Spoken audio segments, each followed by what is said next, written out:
Hey everybody, this is Josh Nottingham at Mats.org. Today's installment of Fireside Chats with the President, but not that kind of president, is about financing. So financing is a little bit of a tricky topic because for a lot of people there's something of a moral imperative in not taking debt.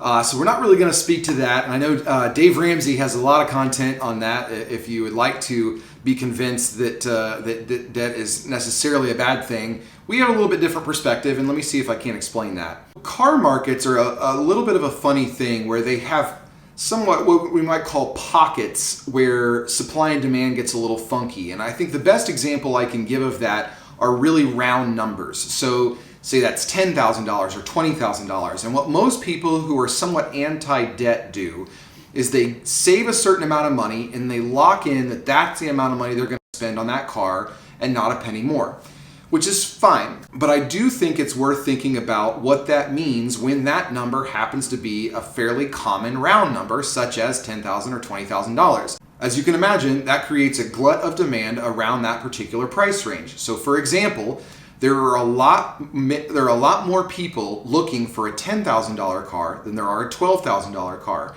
So you might be surprised to find out how much more car you can buy with $12,000 as compared to $10,000.